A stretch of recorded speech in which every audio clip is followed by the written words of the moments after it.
Welcome back, faithful viewer, to the Earth 616 version of the Silver Screen podcast. I am your host, Earth 616 Mike, the best of all of the Mikes. I murdered all of the other multiversal variants of me. Don't tell anyone. But yes, in case you haven't gathered from this little bit of talk, we are today reviewing the movie Doctor Strange in the Multiverse of Madness. If you joined us a couple of weeks ago, you'll have hopefully heard our review of the original Doctor Strange movie. We do hope you've enjoyed that. And we didn't want to come back to talk about the sequel, having seen it. But forgive my rudeness. I am, of course, as always, joined by at least one other person, and by my regular co-host, DK. DK, how you doing? I'm all right, and don't worry about the rudeness. I am the DK from Earth 838, so I don't really mind that kind of thing. Nice, very nice. Well, you're in trouble if you see any women covered in blood coming wandering into your area or whatever. Just run. That's my typical weekend, mate. Don't worry about it. Yeah, I know the feeling. There's usually a pissed off woman marching down threatening to kill me as well. But yeah. Well, I'm sure there's an Illuminati to help you with unnecessary cameos. But yeah. So as I say, we are discussing the newest movie. So as if you hadn't gathered by now, spoilers. If you haven't seen it, we will be getting into the whole kind of thing, and we'll be talking about what we liked, what we didn't like, and a bit more of an in-depth kind of thing, like the usual reviews. If you haven't seen it, though, maybe just bookmark it and come back when you have, because hopefully it's an interesting discussion to have one way or the other. So. Yeah, without any further ado, then we will start as we always do these days with the behind the scenes section. And so I'll throw it over to DK to do that. Okay, thanks, Mike. Right, as we were talking about in the original episode, one that everybody's hopefully listening to and not mistaking it for this one, Scott Derrickson, writer and director of the first movie, originally had plans for the sequel back in 2016, signing to return in December 2018. Film's title and Elizabeth Olsen's inclusion were announced in the summer of 2019, though Derrickson left the project in January of 2020 due to creative differences, was replaced by Sam Raimi soon afterwards, with Michael Waldron, the writer of the Loki series, on writing duties. Now, presumably, Derrickson concentrate more on the tension between Strange and Mordo, which was set up on the movie's post-credit scene, as well as introducing the villain Nightmare from the comic books. Derrickson was on record as saying he wanted to introduce Nightmare, and it looks as though that overall vision Feige had was to lean more towards the balls to the wall, crazy multiverse angle set up in the Loki series and Spider-Man No Way Home. Well, I can't actually fault Feige for that. I was interested in seeing Derrick's original vision for the movie, and I'm hoping that at some point we get some sort of deep dive into that for the third movie, fingers crossed. Now, Derrickson, while still in duties, also intended to debut Namor the Submariner in this movie. However, as we all know, well, I'm sure everyone knows by now, that debut is going to come in a later MC movie later this year. It's unknown if that is one of the elements that were cited as creative differences for Derrickson. Now, with him leaving, Mcadams then went on record stating that she would not be returning. However, no doubt due to that same sweet, sweet Marvel cash that no doubt prompted her to jump at the role after having previously turned down Pepper Potts. They've got to bring back Natalie Portman money at this point. Yeah, exactly. God, if you can do that, you can work wonders. See our original Doctor Strange episode for details on that. But by the time the Disney 2020 investor event rolled around, Mcadams was obviously there, thinking. Now, this was filmed at the same time, though in different locations, as two other MC productions, filming exactly the same time as Thor Love and Thunder, which was going on in Sydney, Australia, and Spider-Man No Way Home, being filmed in Atlanta, Georgia, while the Multiverse of Madness cheaped out and shot in the UK. But, you can't blame them for that. This is the first Marvel movie in which Kevin Feige production appears. Believe that or not. Yeah, it's appeared on the TV shows, but it is the first movie, I believe. Yeah. So, yeah. It's also the first Marvel movie to be released under the horror genre as opposed to action, drama, sci-fi, or fantasy. That's debatable, but we'll talk about that later. Well, yeah.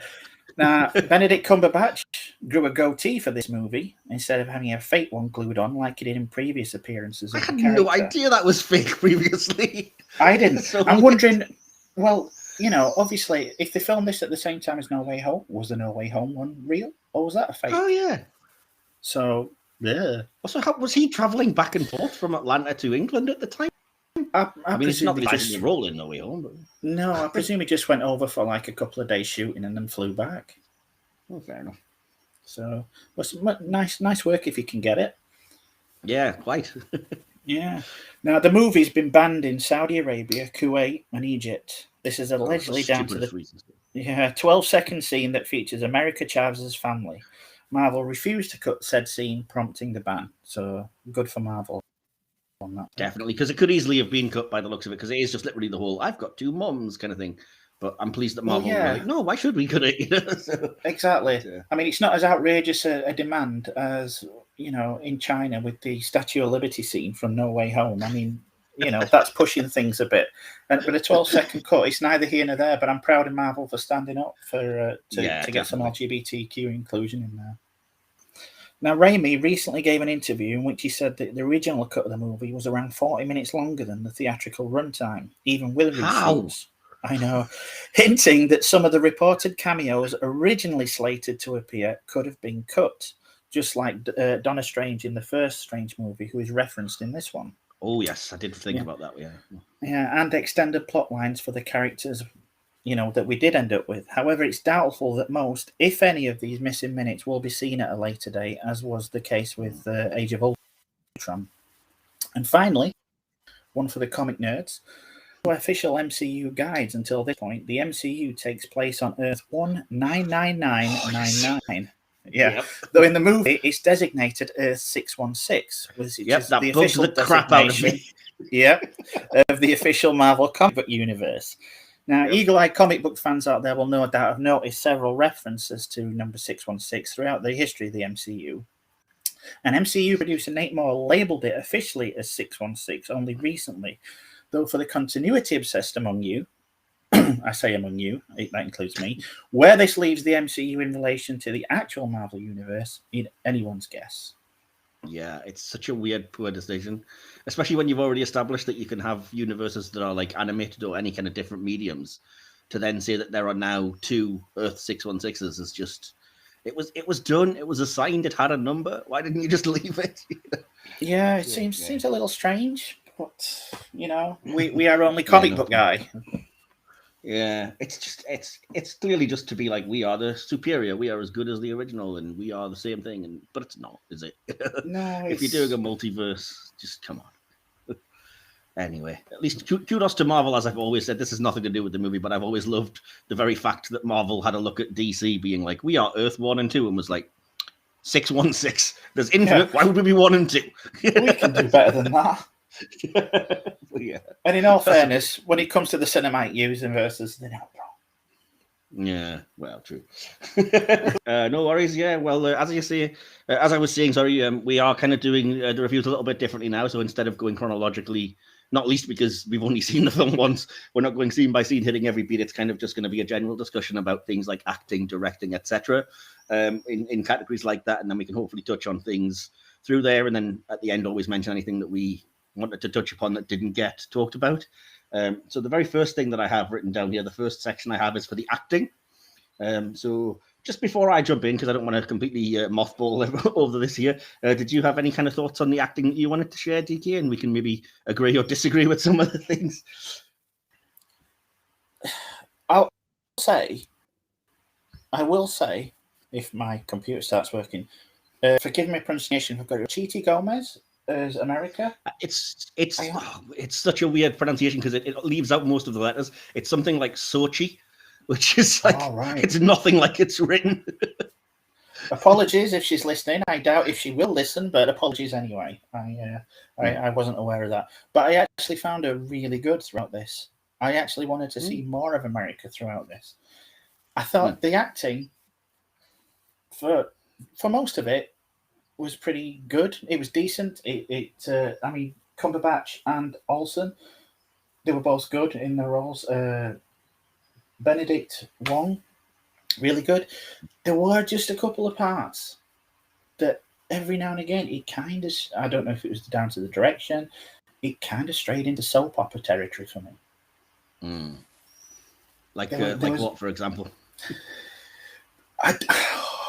You see, I'm going to get lambasted for this because everybody seems to love it, but especially I'm here to support you. Don't worry. Yeah, especially the scenes where it comes to the kids. Yeah. No, I'm not saying the kids themselves. No. But every now and again, I mean, everybody's describing Olsen a powerhouse, and yes, she's really good.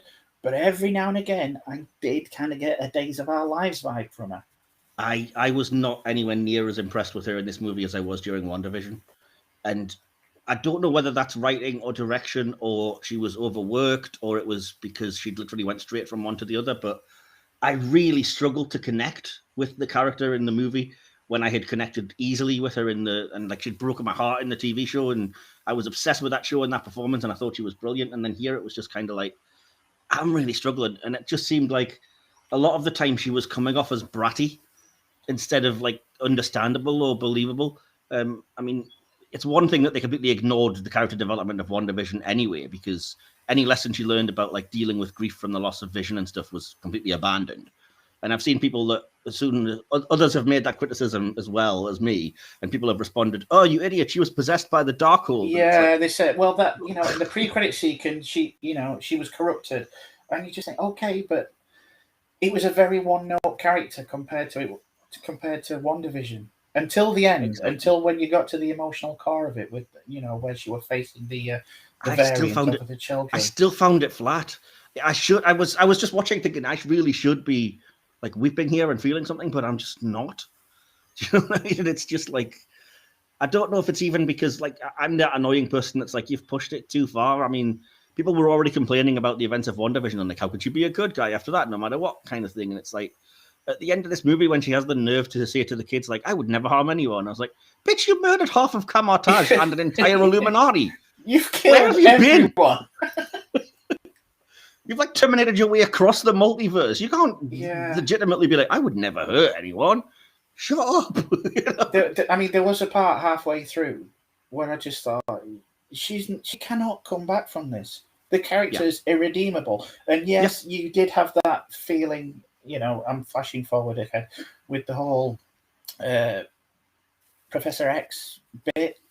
Yes, but still, it's going to be a hard sell. Not for the Wanda stands out there, because they're going absolutely crazy and they're just saying, she had a right to do this, and you'd never have a right to murder. No, it's very, and they're all saying, well, it's double standards because Doc Strange used the Darkhold, even being hypocritical, and I'm kind of thinking, okay, until the Doctor murders everyone, then it's kind of a bit of a... It's not just about using the Darkhold or whatever, though. It's like I said, it's from moment number one. So when she rocks up to Camartage and she's like, look, I'm just trying to be reasonable. You've got no idea what I could do. And I was like, that's more down to the direction and the writing, which I'm not going to get into it at this point, but I don't put it all down to Olsen, which I honestly did think were good for the most part. As I say, and it wasn't just her. They were the odd things where I just thought, this comes across as a little cheap. I agree, and I never believed the changes of heart at any point in the movie either.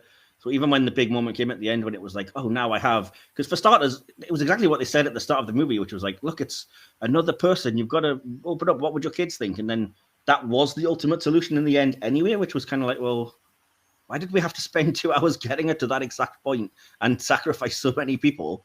And it's like, when you eventually do get there, I'm supposed to be like, oh, this is a believable change of heart. I've seen nothing to show me that at all. She's been merciless the entire time. Yeah. And yet I'm supposed to believe she'll be like, oh, no, I'm so sorry. I didn't mean to. Do you know what I mean? Yeah. Yeah, it's bad writing, I think, as well, because like, I never really looked forward to it when I heard that Michael Waldron was writing, because I think he has exactly the same problems in the Loki series, in that he promises a multiverse of cool ideas and everything, and it basically boils down to 5 weeks of plotting, not doing anything with your potential, and then having, oh, look, it's classic Loki's costume. See, but this is the thing. Honestly, I know I'm one of the very few, but I absolutely adored the TV series. Loki, the TV series. That gave me excitement, and that gave me vibes that I just didn't get from this. Yeah. I mean, I can see that there was a lot more character work that was better probably in the Loki TV series, but that's because you have two great actors in the lead. But again, it was writing things that never got followed up on, and it was just the same as this one, which was like, we're going to have branching universes and a huge war, and we're bombing all the multiverse. And nope, dealt with it off screen in between episodes. Oh, it's so frustrating. Yeah. But, anyway, I'll move on from there because all of the Wanda stands have now stopped listening. But I will once again reiterate that I was one of you. We now have a fatwa on us. Yeah, I was one of you during WandaVision. I was like, I'm with it. I can understand. I'm sold on the performance. The idea that, yes, what she did was horrible, but her penance is losing her kids and her husband and everything. But there comes a point when you're like, no, come on. Anyway, breathe. Yeah, sorry. It didn't gel for me. And no. They had the end credit sequence, but after, what was it, 8 episodes? An end credit sequence to explain how she just, how she suddenly turned into this one-note character. Just don't cut it to me.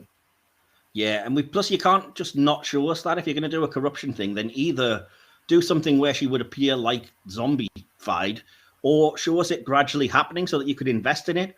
Don't just be like, have her appear and then go, I am now corrupted. I am sending monsters after someone. When did that happen? Off screen. Yeah, it was a very tell don't show kind of thing, and I didn't exactly. Yeah, straight out of the gate, it set me off on the with a bad vibe. I just thought, no, don't like how they've done that. I couldn't reconcile it from the start because I was like, so why are your 2 made up kids more important than this real kid? Because I'm not seeing any justification at all whatsoever. No. So, but it's also weird from a writing standpoint, and it was actually our friend Will who pointed this out. That how come in every other universe those kids exist and look exactly the same, but in our universe she had to create them herself, and that's the only one where that happened? It's so convenient, just like because the plot needs it to be the case. Well, and it's what's happened to Vic. I sent kind of a half joke and just said, the most unbelievable, outlandish thing in this entire movie is the idea that Lizzie Olsen is single in every universe. Frankly. Because, like you said, where's Vision? Where's the kid's dad? Where's anybody else? It's always just her and the 2 kids in a house. Yeah, it's almost like the entire universe. I mean, obviously, it's supposed to take place in the same one that Strange ends up, but, it just seems to be that one little bungalow. Well, not a bungalow, sorry, like a duplex kind of thing. And it just zooms straight in on that. And, there's everything else is ephemeral with regards to this. But it just makes the entire thing feel so small. And I think that's a problem with I wasn't planning on getting into this, but I think that's a good way of summing up kind of my issues with the movie is that everything feels so small. And even when they try to go big, it's like, quickly, we must dispatch these great characters and stuff as quick as possible because we haven't got room and we can't service them. So we actually can't go that big. And, oh, look, we've got crazy ideas about animated universes and universes where you're paint, but we can't afford them for longer than 3 seconds. So enjoy them while you can. That was, good grief, that was bad. It was so annoying, and it's just kind of like, you've got no ambition and you do. It's a vast, sprawling multiverse, and it just felt like you were in a room. You said it was like you were so boiled down to that, and there was no sense of scale whatsoever, which is really what a film like this needed. Yeah, when that initial plunge through the multiverse, it sold it for me. Because you got glimpses of Living Tribunal, and yes, briefly, you saw a place which some people are claiming is Mustafar from Star Wars because of, apparently they consider, because seriously, it's a theory now that one of the places was Mustafar because they're both owned by Disney. Star Wars in the multiverse, but it was beautiful, it was fantastic, and then 15 seconds later, it was over. Yeah. And I did say this to somebody that was like trying to ask if it was just because I expected cameos or what I was expecting. And I was like, from a title like Multiverse of Madness, I expected more than, look how crazy this world is. We have an exposition memory machine, traffic lights that go backwards, and the dude from The Evil Dead doing the shtick he's been doing since 1987. Ooh, how crazy. Yeah. I don't want to diminish anybody that worked on it. I don't want to be the comic book guy. I do. But if you're going to promise something, deliver it. Yep. I wouldn't ordinarily be that cruel if it wasn't for the fact that they've been building this up since literally Spider-Man Far From Home. That was the first mention of like a multiverse. Fair enough, it was a mislead on the part of Mysterio, but that's in the audience's head, that's planting the idea of, multiple universes and whatever. So you're talking now, 6 or 7 movies, multiple TV shows, and this was supposed to be the big finale event that it was all building up to, and it just came off like a damn fart. Like, really? Yeah. That was it? if it had just been advertised like, I don't know, like Thor: Love and Thunder. I'm watching Love and Thunder. I'm expecting an MCU movie. I'm not expecting the next Endgame. Yeah. But they were hyping this as if it was the next Endgame. Yeah. Exactly. And like I said, it's the question of, like, they don't seem to know where they're going, and it seemed like the multiverse was going to be their new Infinity Stones or their new focus. And yet now it seems like this is the end of it, and they've, as far as I'm concerned, it's been really poor. I wasn't happy with the way it's been done at all, because it's just, they've done nothing with it. And the stuff that they have done that they claim was going to be huge has been just either ignored, or we're supposed to believe it had an impact even though we haven't seen that. I saw, this really, really riled me, was that I saw an interview with Kevin Feige, where they were like, so what was the deal with the end of Loki being like earth-shatteringly important and breaking the multiverse? And he was like, oh, it was that. That is important. That was the way that the spell was able to fail in No Way Home and everything, and how these things happen. And I was like, since when? Yeah. Show us this then. It's it's nonsense. It really is. You had a clear through line from WandaVision, Loki, What If, No Way Home, this Quantum.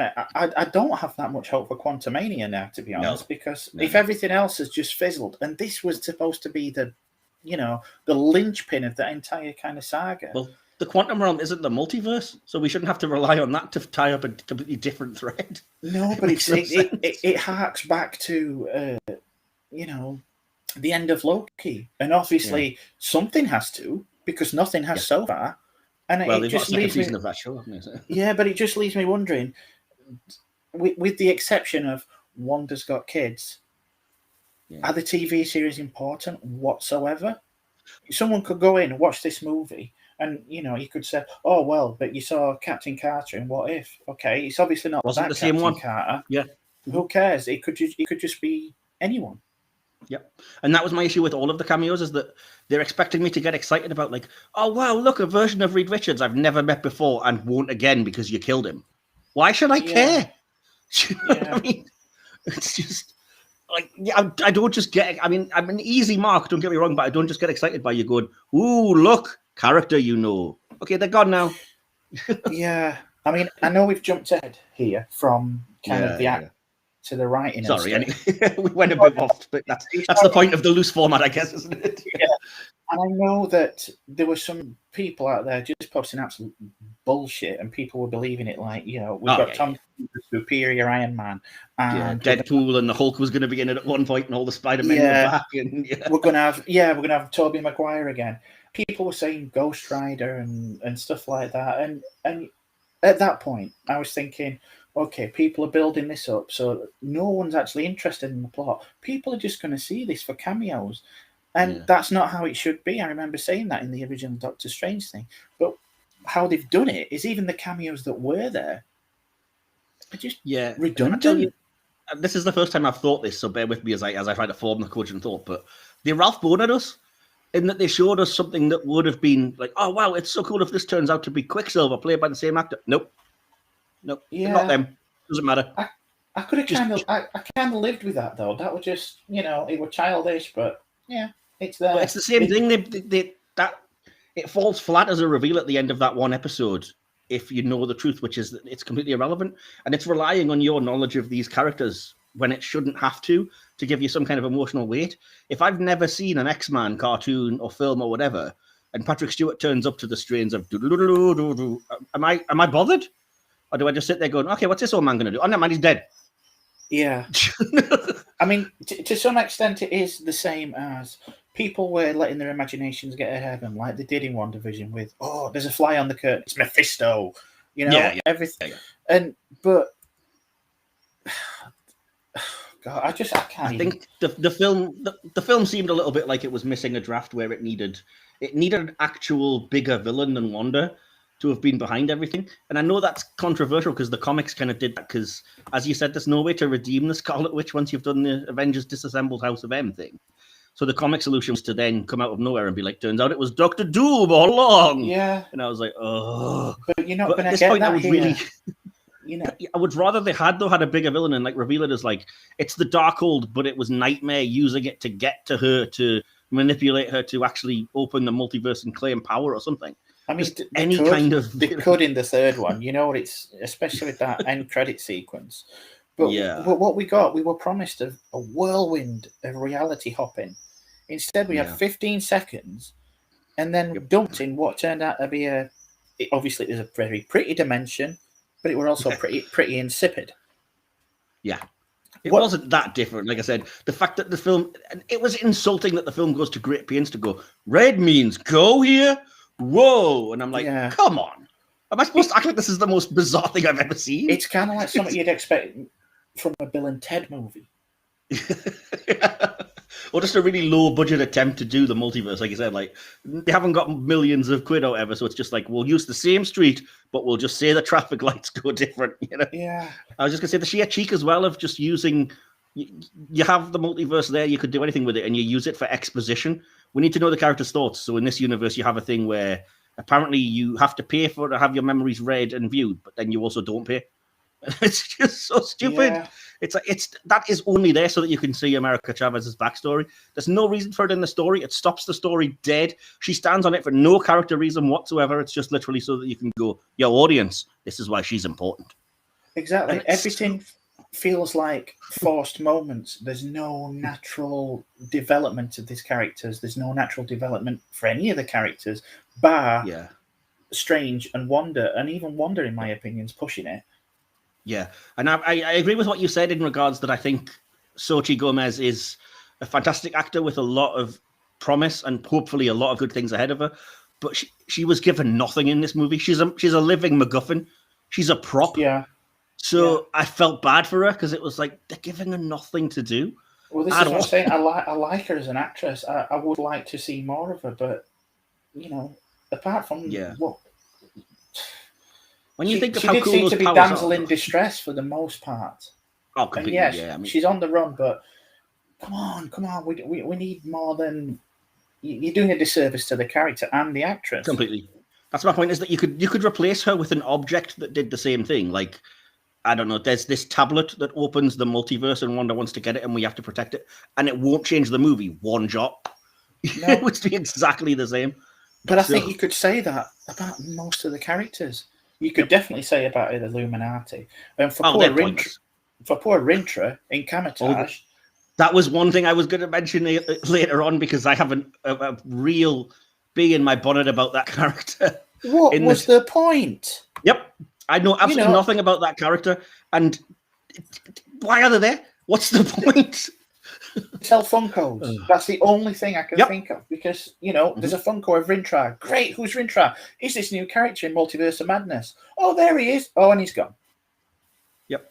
But I mean, this is part of the problem that I'm having is that and I'm part of the problem, don't get me wrong, because I love when Marvel's like, embrace the silliness and the characters and the bizarre things and stuff. And it's just like, not everybody's going to need to be treated like a number one newbie and you can put in things from the comics and stuff. And it's like, all right, you can. But don't just dump a green Minotaur in Doctor Strange's home, not mention anything about who they are or why they're there, and expect me not to go, what the fuck is going on? It's not that so much as bringing merchandise out for the character. Yeah. As if that character is going to play a pivotal role. Or as if they had an important role, which is just like, I am background extra number 4 in this scene. Yeah, I mean, people get on about, why do people think Boba Fett is so cool? He had more than 2 lights. Well, that's more than Rintra's had. Yep. But again, I want to know why he's there. Don't dump something that outlandish on me without any explanation whatsoever. Especially not when you've had a movie before where he didn't appear. I mean, I've watched the entire MCU and I still was left thinking, have I missed something? Where's that character from? Do you know what I mean? You've had multiple films to introduce. I think it was you. I can remember you asking me it way back. I can't remember what we were talking about, but you said, "Who's the Minotaur dude?" Yeah, exactly. And I said something, and then I thought, well, while I'm watching it, I just thought, well, I could be right, I could be wrong. It's another example, I think, of just fan service of the worst kind, because it's just like, thing you recognize, there you go, eat it up. And it would be the equivalent of Thor: Love and Thunder having a scene where Beta Ray Bill just appears on screen, goes, "Oh hey Thor, we had a great fight there," and leaves. And nobody addresses it. Nobody mentions it. No. Nobody knows why there's a horse dressed like Thor. It's just there. I could have understood it if the rest of the movie were that trippy. Yeah, exactly. Because this is the whole problem I have with the movie. It's called Multiverse of Madness. Yep. It's directed by Sam Raimi. Yep. You expect, as I said, you expect some kind of balls to the wall, trippy, multiple dimension hopping, trying to get away from Scarlet Witch. Yes, you might see people that you recognize, you might see people that you don't recognize, but it's all going to be outlandish, and you're going to come out thinking, "What a ride!" Yeah, and I was trying to sum it up on Twitter, and I said that the thing is, because people were asking me like, what do you think is the promise of the title and whatever else, and I was like, the title promises you a romp, and what I actually got was a chase slog. Like, it promised you something along the lines of, like, I don't know, it's a bad example because everybody's comparing them, but like that new film Everything Everywhere All at Once, where it's like crazy, or like Jet Li's The One or something. It promised something like that, and it gave me The Terminator.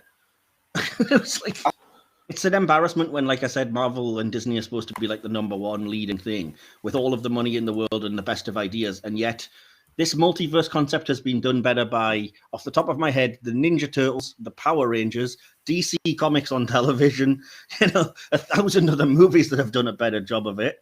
Into the Spider-Verse. Spider-Verse, exactly. I mean, even No Way Home, at least they were universes we recognized. You know what I mean? It's completely misleading. I mean, to me, it's as though if you'd gone to see Captain America: Civil War, okay, it would have featured a 5-minute segment on which Cap and Tony are arguing over who ate a yogurt in the Avengers compound fridge, and then spent the next 2 hours of the movie trying to fight Stiltman. Yeah, exactly. I see your point, definitely, but yeah, sorry. A lot of the things I was going to mention in the different categories have been touched on, but I promised I would try and stick to them, so I will go back if that's all right with you. That's fine, mate. Believe it or not, that all sprang from writing, but I'll mention the things that it touched on, because from acting, sorry, I should say, but I'll mention the other stuff. And yeah, so the next thing I was going to say was that in terms of acting, I thought Benedict Cumberbatch was reliably good, to be fair to him, but it was clear that he was having a ball when he was getting to play something different. Like he was the other Strange, or he was like the zombified dead version of Strange. And again, it's criminal that they didn't let him do more of that, because everything he got to play was just milquetoast, I am hero Strange. And it's like, I love that character and I love that he's heroic, but again, it's a multiverse. Give poor Benedict the chance to flex his acting chops. Yeah. And I also wanted to say about the acting. Rachel Mcadams, I will say, in the Illuminati world, which I can't remember the number of, but I know you can. 838. There you go. That version of Mcadams actually is much better. She's much more likable, and she does at least get more, as in she gets anything to do, but it still just kind of feels like a square peg round hole, the same as my problems if you listen back to our other one with the previous movie, in that character just doesn't really belong there, and she's there just because she has to be, because she's Doctor Strange's love interest in these movies. Even though the movie then has the goal to introduce Strange's future wife in a post-credit scene. So she should have been there from the start. Yeah. Why have we been using Night Nurse if you had the rights to Clea, for crying out loud? But again, that to me was a kind of... It all felt very early 2000s comic book movie. I guess, but that's Doctor Strange, though. He's supposed to be outlandish and a bit weird, and kind of all the characters around him are a little bit weird. But it kind of wasn't weird in a good way. It felt weird in a kind of haphazard, cheap, this bunch of people don't quite know what they're doing way. Yeah, I see what you mean. I didn't mind it, so I kind of disagree with you a little bit on that point, because I think my biggest excitement was perhaps that scene at the end, because I actually knew who that character was. So like Ringtron and stuff, I was like, Clea from the Doctor Strange comics, finally! And she's opening the Dark Dimension, stuff that I know. But, it just felt very tame, and it just felt very, as I say, old Sony Fantastic Four, Ghost Rider kind of thing. I like those movies, though. I like them, but they're very much, and it's the same, to me, it's the same as the Illuminati. They're very much of their time. And I thought we'd progressed. Now, some bits of this film do seem to have progressed, but for a lot of it, it's like Sam Raimi never left those Spider-Man movies behind. I'm going to have to disagree on that, because I think the Spider-Man films are way better. They work better than anything he's able to do here. Even the third one, when it really shouldn't and doesn't a lot of the time, does a better job of melding that tone and giving you something. Maybe that's just me, and feel free to disagree, anybody at all. But I just didn't feel that sense of, it's a Raimi film at all. It felt to me like it was like do as you're told, and we'll throw you a couple of 5-minute bits where you can do what you want. Do you know what I mean?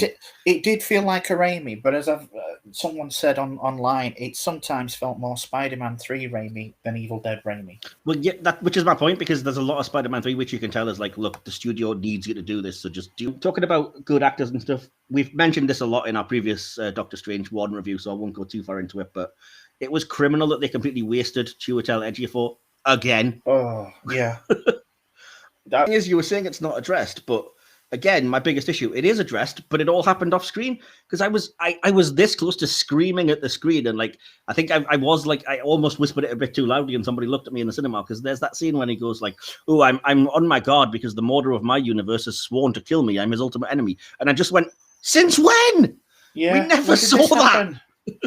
Yeah. He never said that, anything of the sort.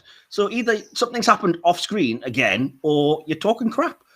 Yeah, they've glossed over all the interesting stuff for pointless fan service. Yep, completely, and it's just silly. It really is. But on a more positive note, since we're talking about the Illuminati, so spoilers-ish, I guess. But I did want to say that although the character ultimately ended up being pointless, I was actually quite impressed with Krasinski to play Reed Richards in a very small role, because he kind of sold me when I was never one of the people that was like, that would be great casting when I was watching like fan art on the internet and stuff. And yet, having watched him in the role for 4 or 5 minutes, I was like, actually, you know what? He's not bad. So I would be interested to find out how they actually got him, because he swore blind for so long. I'd love to do it, but it's not happening. And then you kept seeing all these fan theories and all this fan artwork, as you say. So I wonder if Raimi approached him or he approached them. Or... I have a theory about it, which is similar to, it's not really even my theory, somebody else mentioned it today, but I did see it and started to wonder, which is, it's an awful coincidence that Fantastic Four lost its director, just as a man who's known as a director and actor got cast in the role. So you got to wonder if maybe that's how they got him.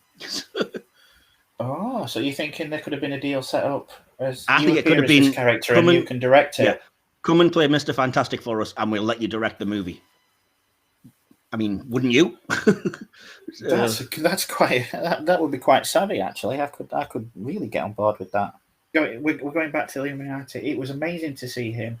It was amazing. I was blown away by the fact that we got Anson Mount as Black Bolt. Oh, I could not believe that. That was one thing I swore blind was never going to happen. Everybody that was like, well, the Inhumans are in the Illuminati. Is there a chance? And I was like, after that disaster, there's no way Marvel are touching that with a 10-foot pole. And then Anson Mount appeared, and he was in the actual comic authentic costume, and they used his ridiculous name, and I was like, prove me wrong, Feige. Jeez. Yeah, I mean, I've got to be honest. I did prefer the muted though it was. I did prefer the TV series costume. I think we're past the era where leather jackets with a slight pattern on constitutes a superhero costume. I really do. There was just something about this one that felt kind of off. I just thought this is a fantastic day for Anson. What with this and Strange New Worlds, he's just like king of the world. It was a fantastic day for Captains of the Enterprise, because Patrick Stewart was in both of the finale of his Picard show and in the Illuminati as well. So yeah, I mean, we Trek fans be eaten, shall we say? Regardless of how it was implemented, and regardless of how we both feel about how they were done a disservice, I think that to get them in, as well as Captain Carter and Captain Marvel. Sorry, I had a brain fart. That was the one I wasn't overly fussed about, and I think they handled the worst. Because, fair enough, Lashana Lynch is a great actress, and I can kind of see why you would want her for that reason. But Captain Marvel was never a part of the comics Illuminati, which I know, whiny, it doesn't be the same with the comics. But Captain Marvel's also so OP in that universe that we're expected to believe that she can stand up against Thanos punching her square in the face with the Power Stone, or a barrage from Kree ships. But a statue to the face will kill her? Yeah. It's nonsense. It's just like, we need to dispatch them as quickly as possible. So, I don't know. This will do. And that's that entire section, with the exception of the nice little bit of banter between Strange and Mordo, because at least we were getting something from them. Apart from that, I just thought that entire Illuminati section was just a waste. It was a waste of it. We could have done without, but there's things that I liked in it to just not be completely missed and negative Nelly about it all. Because I appreciated the fact that they actually took the time to address the fact that Mr. Fantastic has kids, because that's again a big drop from the comics of like, ooh, Franklin and Valeria, but it also gave you at least a smidgen of a chance to try and give Wanda a chance to give pause and for her to say like, well, is their mother still alive? So that you can believe like, okay, if she wasn't, maybe she would have shown a tiny scrap of mercy. Do you know what I mean? But yeah, anyway. Yeah, I was reading a thread on this, and one of the people said the reason it doesn't work is, as we were saying earlier, they don't have time to be brought into the script naturally. You have no connection with them. That's the thing, yeah. And what it is, it's basically a roll call. You didn't even have to name them name by name. Some people could have pointed and gone, oh, that's such and such, that's such and such. Or you didn't even have to name them at all. But the fact, and here is Black Guy Boltagon, and here is Captain Marvel, and here is Captain Cat, and it's like after each one, there was like a small pause as if they were waiting for the audience to go, woo! Yeah. Oh, yeah. Well, that's the thing I was going to mention, because I would love to know what was happening in other people's screenings, because this is kind of, what's the word I'm looking for? It's kind of like, apropos of nothing, it's just stories from my life. But when we went to go and see No Way Home, I was with my brother. And when Andrew Garfield appeared, you have never heard cheers like that in the entire screen we were in. And then Tobey Maguire appeared, and it was like, well, we better cheer for him because we cheered for the one. Yeah, kind of thing. But there were still cheers. I'm not going to, diss him or anything. And you could tell there was louder cheers from the oldies like me that were like, yeah, he's ours. Give us our Spider-Man as well. Come on. But then this film, I was waiting for something happening because I'd been spoiled beforehand. And I was like, ooh, I'm going to, I'm going to clench my fists and wait for the inevitable uproar when Mr. Fantastic appears. He appeared on screen and there was dead silence in my screening. Yeah. Not one person made a reaction. I've seen several say it was just silent, but the way they were treating it on screen, the way it was directed, it was like they were introducing them and then giving some kind of subtle knowing wink to the audience saying, hey, remember this person? And no one cares. And because no one cares when they're introduced, they're definitely not going to care when they're dispatched 5 minutes later. That's the issue, though, isn't it? Is that it boils down to what I was saying before, is that they think people were cheering because, ooh, thing I recognize, when in actual fact we were cheering for Garfield and Maguire because we've had 2 or 3 movies with those characters and we've invested in those characters. That's what we were cheering for. Not like, ooh, it's a Spider-Man. If you'd had a random dude in a Spidey suit appear, nobody would have cared because we've got no connection to them. It's just like I said, if it had been and they could have easily done this and should have done this, if it had been the Professor X of the Marvel Universe and they'd somehow merged and it was like, oh, he's come from the Fox universe, so it's the one we've known and we've lived with all this time. And oh my gosh, now look what's happened to him again or whatever. But it wasn't. It was just like, it could be anybody. So who cares? I've got no connection to them. They treated the character with disrespect. As they just used them, like you said that they used with America. They just used them as props. Yeah. It was very much like come and see my collection of action figures. It very much, yeah. And it just didn't work. So all these people are just saying, "Oh, everybody's just salty because you didn't get the cameos that you wanted." And it was like, "No, we actually got too many cameos, and the ones that we did get were just done pitifully." It's not that it's that they were done badly. Like I said, I mean, especially when you're a multiverse movie and you currently have to try to reconcile, the Fox universe that you've bought. You have access to the Spider-Man universe. You've got an animated universe you've started on TV. You've got potentially a whole new universe with Agents of S.H.I.E.L.D. and stuff. So you've got all those universes to play with, and instead you go, here's a whole new universe with people you've never met. Yeah. So why do I care? Yeah. It's just, it's not like they're setting anything up. No. They are just there for prop purposes. And it just comes across to me in a film that's already got pacing issues to just stop it dead. Yeah. And like you said, it's to give Wanda, like, oh, look how powerful she is. She can take out the premier team of heroes on this world somehow. Even though it doesn't really make it. I'll give you one thing made sense, and I thought it was really good and quite imaginative, which is the way that she was able to kill Black Bolt, or basically get him to kill himself by removing the mouth, then giving him it back, and then sealing it as he started to talk, so it basically like ricocheted back into his own head. I was like, okay, that's clever. And I can kind of see how you have to deal with that level of power, and that's the way to do it. That's fair enough. But then, like I said, a few seconds later, it was just like, Captain Marvel has a statue on her. And? Yeah.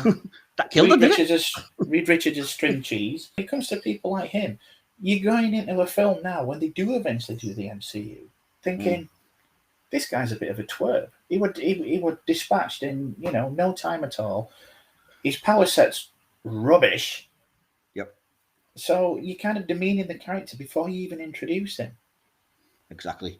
It's silly, isn't it? And anyway, but one last note I promise on the acting that I wanted to say was that I really love. I promise it's about the acting, but I really love Hayley Atwell. I think she's great, and I love to see her.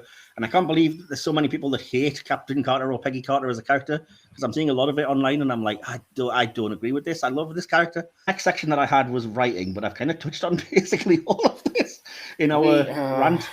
The infinite possibility wasted. One thing I did say, it swaps depth, meaning, and underlying powerful themes, which I thought if the first movie had, for generic that'll do mindless action.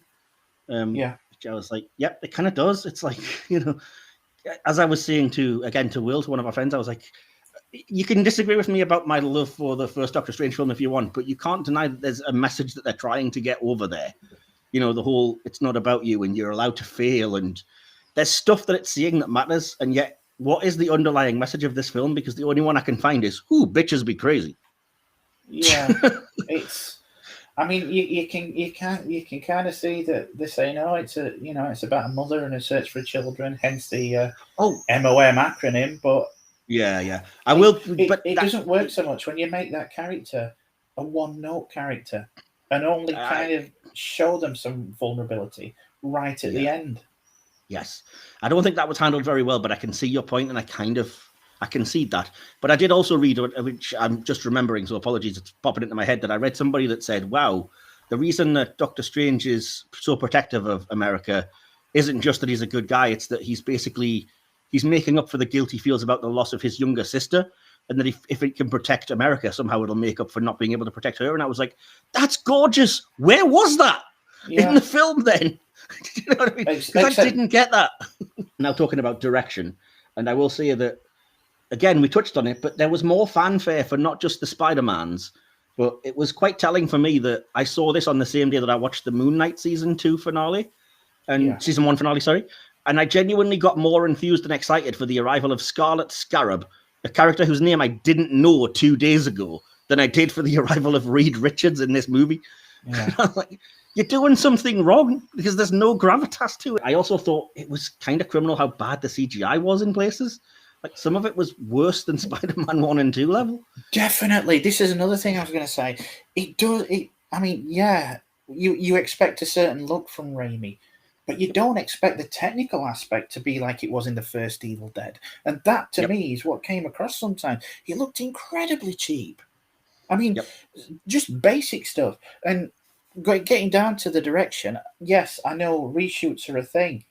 But did you see the ever-changing length of Wong's hair?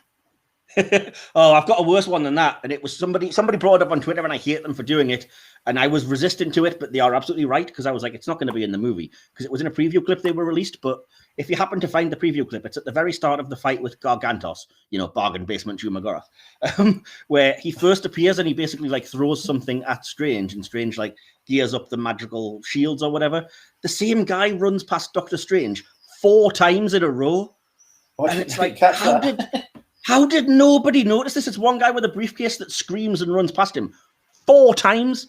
And all of the MCU stands in the comments are like, he's clearly in a time loop. You're just not aware of it. I was like, oh, come on. Now we're just getting ridiculous. I mean, it's not that. It's just that they didn't care. It was like, oh, you can see the action well enough, so who gives a crap? That lack of the slightest bit of finesse from a director like Raimi is not good enough. I'm sorry, it just isn't. No. I mean, he's well known as just directing some absolute classics, but he felt like he was just coasting on this. It really did feel to me like it was a paycheck, which it never has felt like for him before. And I mean, maybe I'm out of place saying that, and maybe he loves this character and he really did relish coming back into a comic book film, but there was times when I just felt like I could sense his exhaustion through the screen, and very much a sense of, that'll do. Yeah. But again, maybe that's just me. No, I don't think it is, because for the amount, as I said earlier, the amount of people, the professionals involved in this, it shouldn't be looking like that as a finished product. Yeah, and I will say as well, I thought it was incredibly cheap, and I did not appreciate it in the level that I was supposed to if it was an intentional callback. But when Gargantos in that first scene starts kind of climbing up the wall of the building and everything, and I was like, okay, so you're doing Spider-Man 2 again. It's the same scene. Yeah. You know what I mean? It's the scene from the clock tower with Doc Ock climbing up there. You haven't changed anything. It honestly felt like they were using the same scenery. It did, and it felt like, you know, we'll swap the Aunt May asset for an America Chavez asset. We'll swap Doc Ock for this weird creature. There you go, just use the same scene. My last note about the direction is just that, yes, I know you come to expect the Bruce Campbell cameo in all Raimi films. This was far and away the worst one I've ever seen, not least because it's tried to give you the zaniness that the film promises, but instead it gives you something illogical that makes no sense. How in the feck can anybody beat the crap out of themselves for 3 weeks? When did he eat? When did he go to the toilet? Yeah. it's stupid. It's a perfect example of just like, we're going to say something funny and not care about the actual follow-through. And, you know, then in the post-credit scene, yep, you know, you're expecting something a little better. You just think, come on, this could be good. And then it's Bruce Campbell going, it's over. And you just think, you know, you're kidding, mate. I wouldn't even have minded that if it hadn't have been like, if it had said something stupid along the lines of, well, you know, the spell's only temporary, but it will last 8 hours. I'd be more on board than just like, this is after 3 weeks. Yeah. You know no bruises. Yeah, well, one, but that's the same one, you know. Plus, I mean, this is the guy who literally did the same thing in Evil Dead 2, which is, again, don't repeat your same shtick. And secondly, in that movie, he just chainsawed his hand off. If you have to, just do that. Yeah. You know what I mean? Don't get me wrong, there were some fantastic parts. There's some really good Raimi shots. Raimi, yes, definitely, yeah. You know, Raimi is good, but you can. There's some bits. There was a few great shots. I wish I could remember a few of them more, and I'm sure I will on a rewatch. But there was some great, like, twisty-turny, upside down, and kind of not straight up shots that you get from Raimi. And the one that sticks in my mind is kind of the fisheye lens view from the point of view of the watch when Stranger's fixing it. Because it's like, at least it's something different to change the scene. Yeah. But like I said, those scenes when they happened, it just felt like it was kind of, all right, we'll let you, Sam, because you've been good. You know. I liked the Zombie Strange. I liked the I'll get into cloak. That. Yeah. The whole you know, Evil Dead vibe from that. You know, you saw that and you think that's Raimi. Yep. What more than that? My last section is just scenes, and so I will definitely get to that when we talk about that because I'm starting to get into the positives now. I promised the audience, and I will do it. So my next section is just 3 quick notes I have about the music, which are all positives. Because much as I did just criticize it, I won't lie, I did genuinely almost weep when I heard the X-Men cartoon theme and they introduced Professor X. Because I'm just that kind of freaking sucker that I complained about. You know, that's how you get me. You give him the authentic Shia wheelchair and play the X-Men theme tune, and I'm just like, it's the 90s again, guys. I love it. And similarly, when they introduced Wanda with the theme from WandaVision, again, I just fell for it. I was like, oh, that thing I liked. Yay. Yeah. I did like the little psychic aside where he went into a brain and amongst the rubble there was the TV showing the intro to the I love the show. that. I love that because my brother just was confused by that issue. He was like, why did I have that scene of like the other Wanda being in rubble when Professor X saved her? I was like, you didn't pick up on the fact that was a reference to in Sokovia when they were buried in rubble and it was a Stark missile that almost killed them, but she was able to watch the sitcoms on TV. That was the whole point. But again, that would have perhaps been more obvious if it was actually our Wanda that was represented there. But, yeah. There was some really good parts. I love that little psychic scene. But again, Professor X dealt with way too quickly. Switching back to positives for a second, my favorite part of the movie and the kind of thing that delivered exactly what I was hoping for, because in that it delivered something that I didn't know I wanted, but was so weird and outlandish and crazy, and actually brought me back to some of the trippier aspects of the first movie, was the fight with the two strangers when they started using musical notes as weapons. Because, oh my God, that's genius. That's so imaginative and brilliant. Why did it take you almost the whole movie to get there? Yeah, it was nice. I like the section. It's pretty much one of the only sections where you kind of use a visual effects vibe from the first one, where he trapped Wanda in the mirror dimension. Yes, so brief.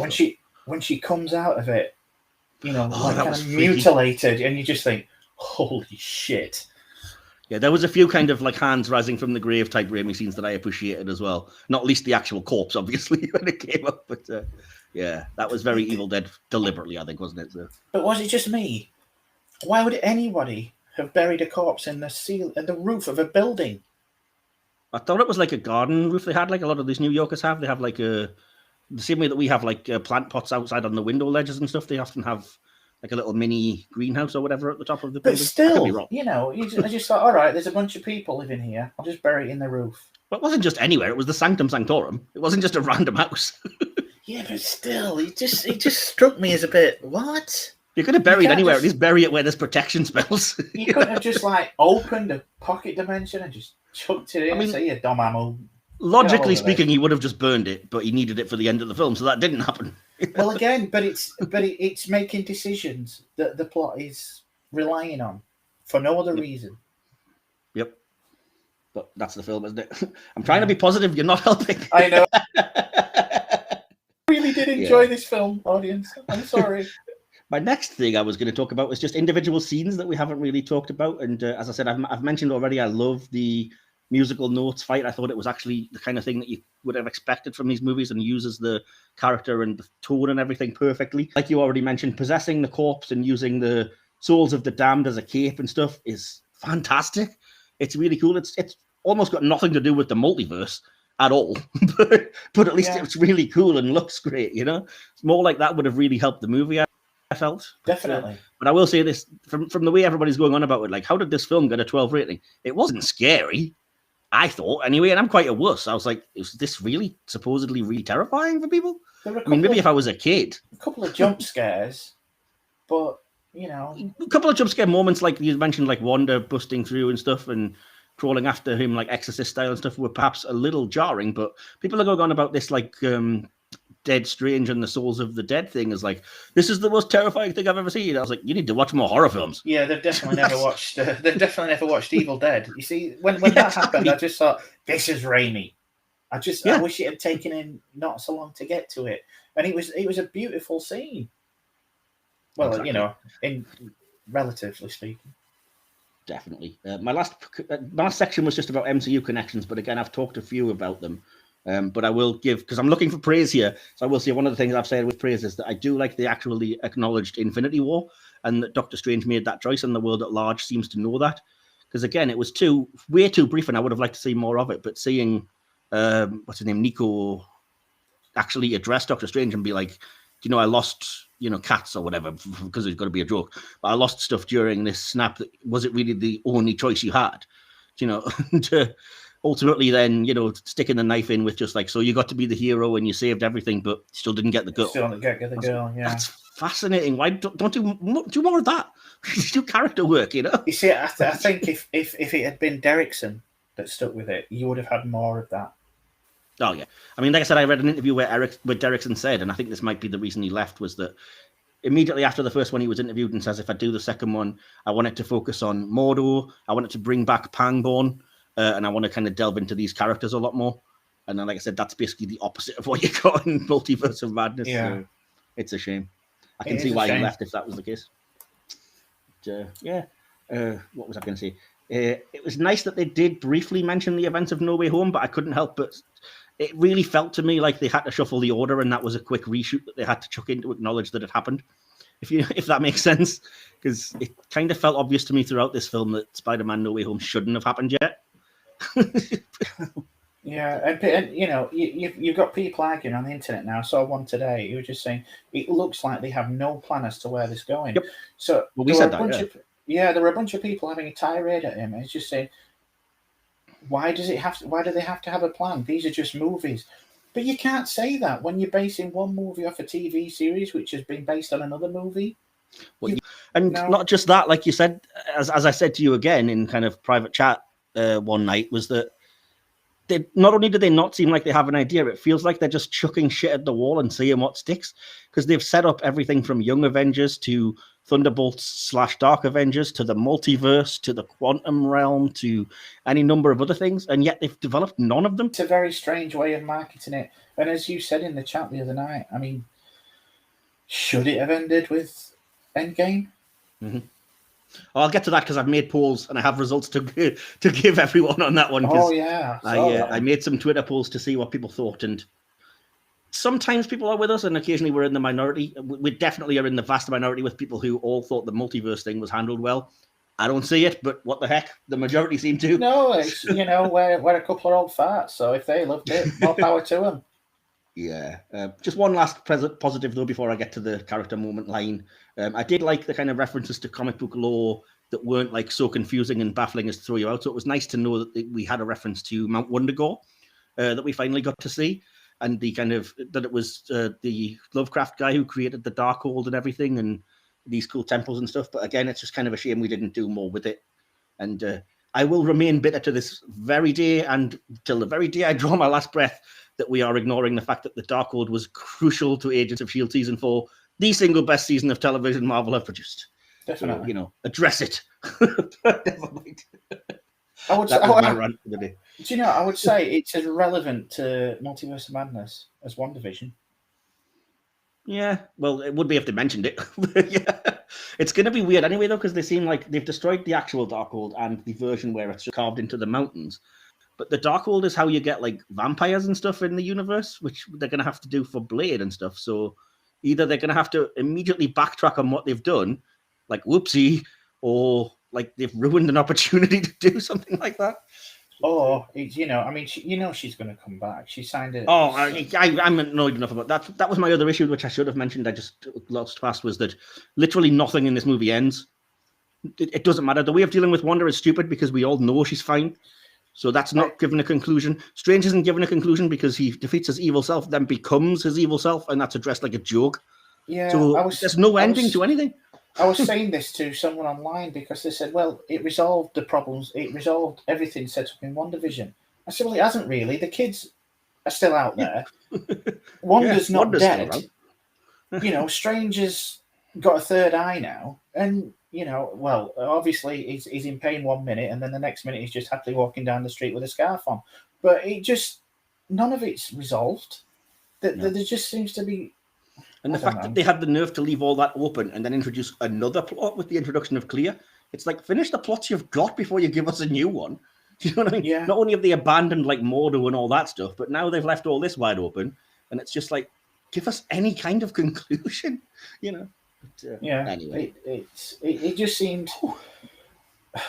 Again, I'm repeating myself because I'm sure, there's people that absolutely hate us if they're listening to this. I don't dislike the movie.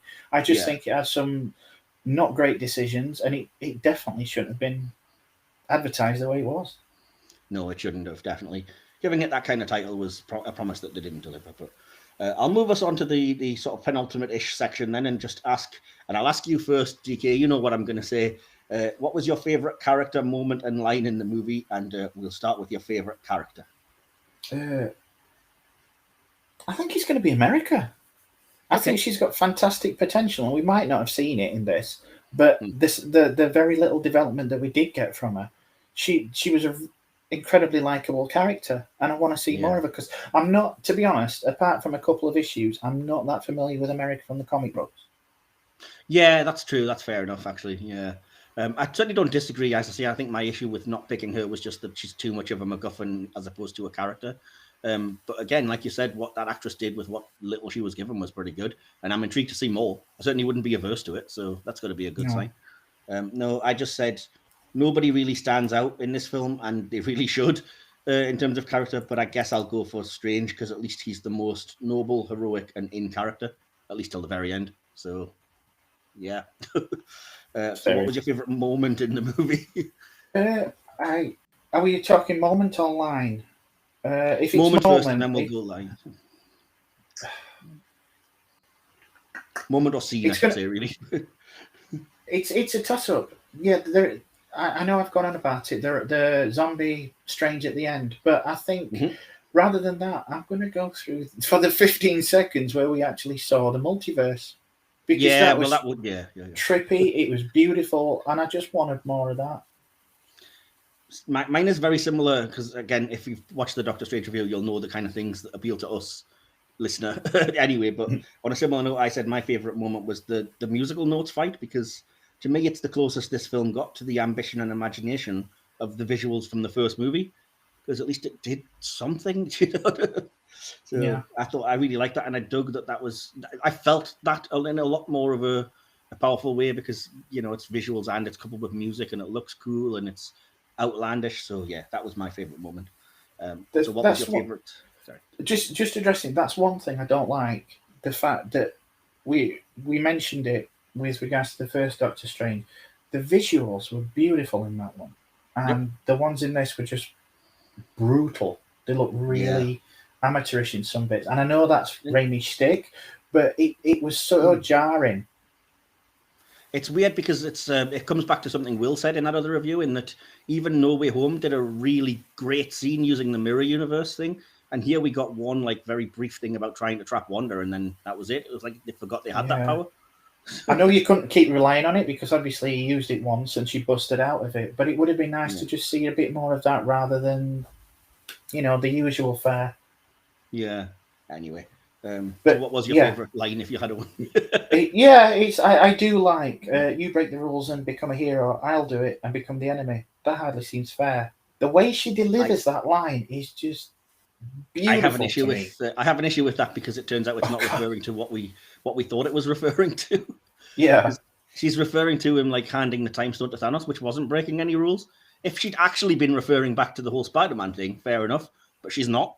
So I don't mind it. I'm taking it as a standalone line and the way it was delivered. I get that. Yeah, I get that. Fair enough. But I'm just saying, in context in the movie, it doesn't work for me because. And the way she delivers it, I've got to be honest. I think she's a fantastic actress, but when she delivered that line, I'm like, "Whew, Elizabeth!" Yeah. Yeah. I think that was done really well. My favorite line is just going to annoy half the listeners again, so apologies, haters. But it literally was just, "Who, me? Oh, I could do this all day." Oh, really? Yeah, because you've got nothing to connect with those members of the Illuminati, and yet that at least gave me something familiar where I was like, all right, something to connect with, a familiar line at least, So, yeah, anyway. But she delivers it well. And I maybe feel the same way about Haley Atwell that you did about Elizabeth Olsen just then. That's fair enough. You go, girl. We're at the mercy of our hormones, dude. Exactly. So I'll tell you what we'll do then, because people will probably click off if we give our opinions before everyone else's. So we'll give the audience interaction section next. Then we'll go to our conclusions and scores to conclude. I did ask on Twitter what were your thoughts if you happen to have seen the movie. Didn't get a lot of responses. I literally only got one, but it was from a regular follower of mine. So shout out to Ramon Urquiza, who constantly tags me on Follow Fridays and stuff as well. Absolute legend, and has the hashtag We Are Starfleet in his bio, so he's good. But he just said, with no spoilers, Doctor Strange Multiverse of Madness is more madness than multiverse. And, yep, I got to agree with it. Fair enough. Yeah, that's kind of related to what we were saying, really, wasn't it? Yeah. I wanted to get into this a little bit, so apologies. Please indulge me, listeners and viewers. In the absence of kind of any real feedback on this movie, because it is quite new, I thought we would do sort of random, what I called Marvel Studios Phase 4 polls, just because I'm curious and just because it seems like a nice time to take stock. So the first one that I said was just, how would you rate the Phase 4 movies overall so far? The results of that were 53% said good, 28% said excellent, 16% said poor, and 2% said awful. And that was from 43 people who voted. The next one I said was, what's been your favourite Phase 4 movie so far? And comment if it's not listed. Nobody commented, so it was only the 4 I picked. There were only 19 votes, but Spider-Man No Way Home won with 47%. Then Shang-Chi and the Legend of the Ten Rings got 26%. Doctor Strange and the Multiverse of Madness came third with 21%, and Black Widow in fourth with 5%. No love for Eternals, not surprisingly. I listed what the series were and said, how would you rate the Phase 4 Disney Plus shows overall so far? There were only 15 votes. Nobody at all said awful. 47% said excellent, 40% said good, and 14% said poor. So weirdly, it seems like the TV shows have a much better reception than the movies. Well, they give the characters time to breathe, I think. Yeah. I then said, what's been your favourite Phase 4 series so far? And again, feel free to comment if I haven't listed it. I did not list Hawkeye or What If, but nobody said anything. So presumably they would have got 0%, as did Falcon and the Winter Soldier. Didn't pick up any votes, even though it was on the poll. Really? Really, yeah. Oh, the winner again, there was only 14 votes, so who knows how big of a sample it is. But the far and away winner with 57% was WandaVision. And then in joint second place with 21% each were Loki and Moon Knight. So, again, I'm kind of loving that WandaVision's getting the love. But yeah, I'm with you, like, no love for the others at all. Okay. I can't get over it. I loved Hawkeye. Yeah, I liked it well enough, certainly. Yeah, there you go. My next question, I promise there's only 2 or 3 more, was how do you feel Phase 4 compares against this same point in Phases 1 to 3? There was 26 votes on this one. 35% of people, the winning votes, said it was worse, which I think is telling. 31% said about the same. 19% said better than some, and only 15% said better. So, again, I think that's quite a telling result when you look at it that way. Next, do you think the MCU, this is the big one, should have wrapped up with Avengers Endgame, as we were talking? There was 32 votes, so it's quite a big decisive number. 53% of people said no. So, all right, just us, I guess. No, not that I'm saying I would believe that. It's just I was kind of curious. So that's a definitive no from 53%. 28% said no, but changed things up a bit, which I think is fair. 16% did say yes, which is more than I was expecting. And only 3% said yes, but shifted doing TV. So there you go. And one last thing, as I mentioned earlier, I said, do you think the whole multiverse story thread has been successful? And I left the options yes, no, partly, and I don't care. There were 12 votes. Only 2 of them actually picked up votes. 58% said yes, and 42% said partly. So everyone seems way more positive about the whole idea of the multiverse, it seems.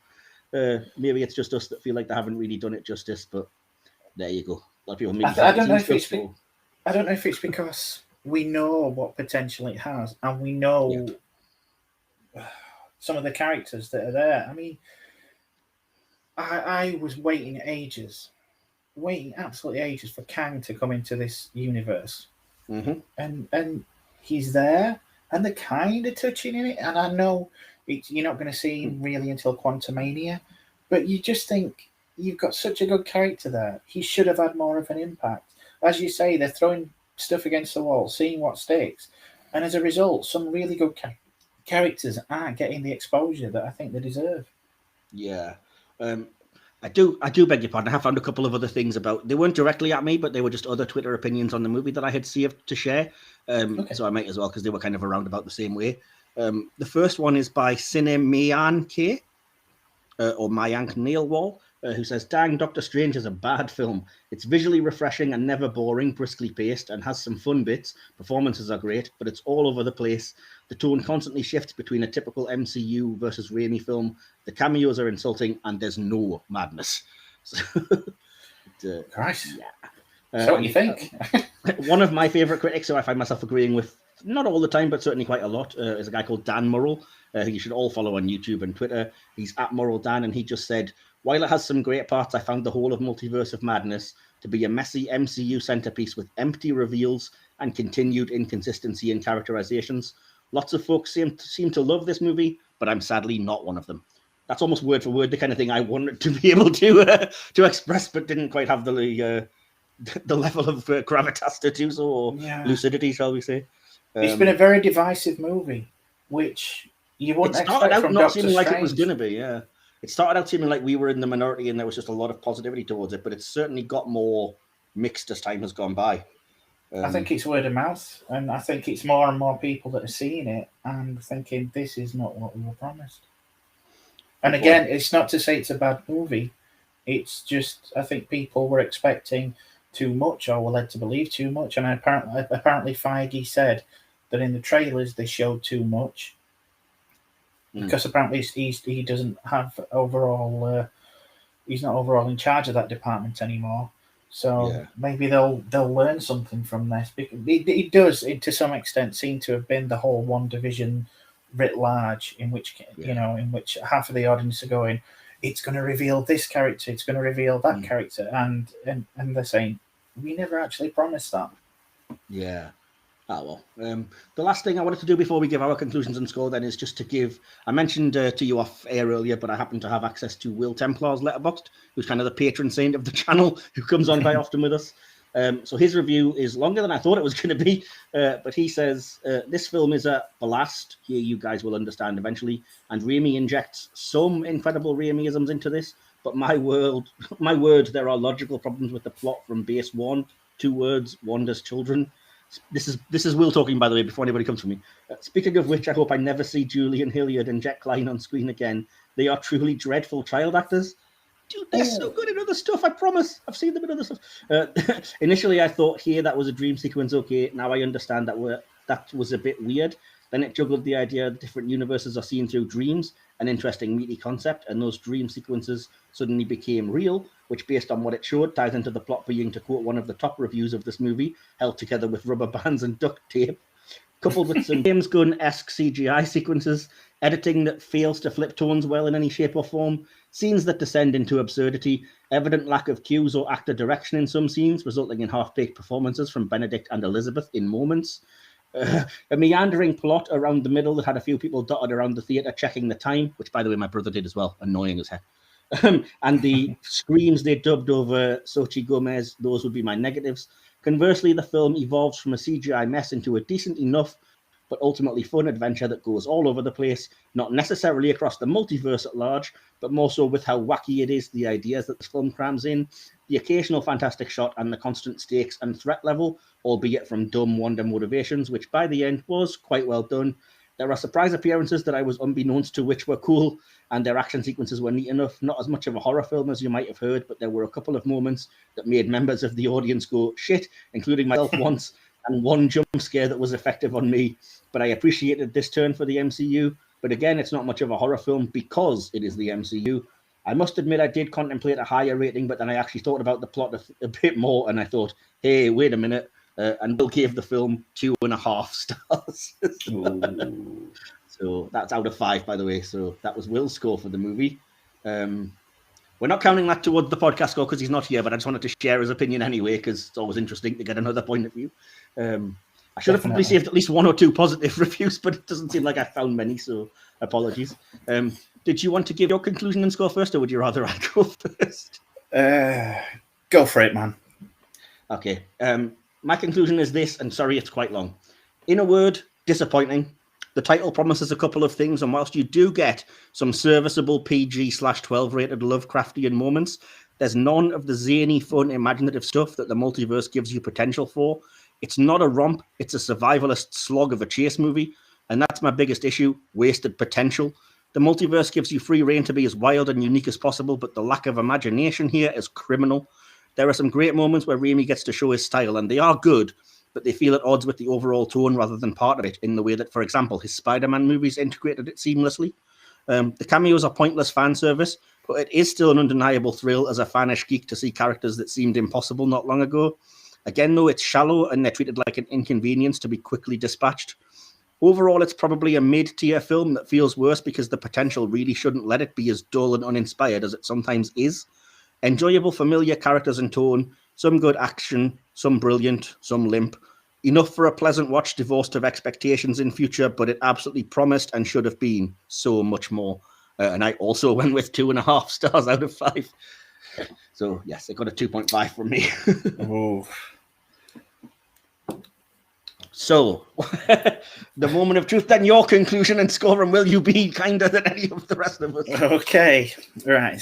So Multiverse of Madness had all the ingredients for an epic installment of the MCU saga, but in all honesty, although enjoyable, the longer I sat there afterwards, the more disappointed and angry in the final product I became.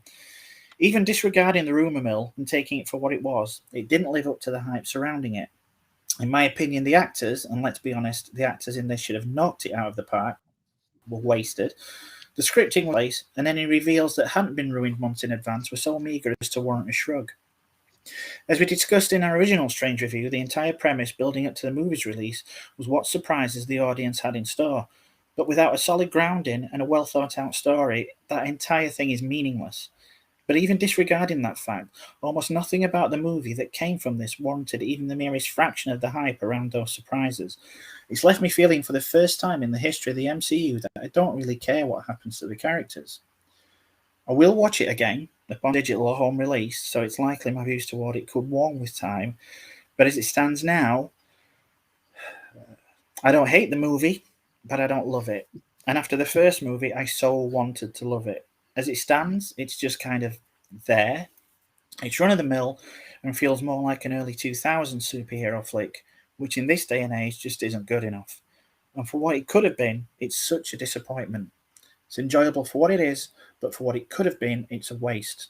As such, I'm going to have to give Multiverse of Misnomers a middle of the road 3. Oh, okay. Well, I don't need to do any complex maths to work out the average then, because between my 2.5 and your 3, the podcast's overall score for Doctor Strange in the Multiverse of Madness is a very disappointing, let's be honest, 2.75 out of 5, which I don't believe we would have thought we would be seeing a couple of weeks ago when we were talking about this. So that is a shame. No. Again, apologies if you're a fan of this film. By all means, feel free to mention why in the comments, the things you liked, things you didn't have an issue with, or things that we are maybe overreacting to. I don't know, but just tell us that you hate us. Don't do that. Hopefully, we've given you at least justifications for how we feel the way if we do. But yeah, so we are going to sign off because we have another podcast to record as of right now. But just quickly, I was just going to ask DK for your details where people can find you on the interwebs. I am at AK Starlord on Twitter. And I am at Iron Mike Wilson on Twitter, or my name most other places. We have an increased presence all over the worlds of digital media and stuff for the podcasts. So you can find this, the podcast verse of madness. You can find this particular podcast on Twitter at podcast_screen, or on basically any platform you listen to podcasts now, including everything from Google Podcasts to Apple Podcasts to Stitcher to things that you've barely heard of. We've kind of went mainstream, shall we say. So you can find us on there if you'd rather listen and you happen to be watching on YouTube. If you are listening, you can also watch us on YouTube, obviously. We also have a Instagram account, which is just called Silver Screen Podcast, and a Facebook group, which you can join, which is also called that. And we have all of these things as well for our sister podcast, which myself and DK also host, which is called the Hit or Miss Star Trek podcast, or it's at Home Trek on Twitter and just Hit or Miss Star Trek on YouTube, Instagram, Facebook groups. And again, it's the same podcast feed if you're listening, so you can catch it at the same time, or the same place at least as this, so that's easy to do. So yeah, hopefully. And I do promise we're usually more positive than we are today. Stay tuned to this particular channel, because next week we are going to have another very fitting review in terms of a new release that's coming out. We are going to be reviewing the original Top Gun. I don't know about you, DK, but I feel the need for speed. Yes. Let's all play volleyball with our shirts off. Play with the boys, baby. You can be my wingman anytime. So, yeah, audience, in the meantime, remember, in the epic words of Arnie, I'll be back.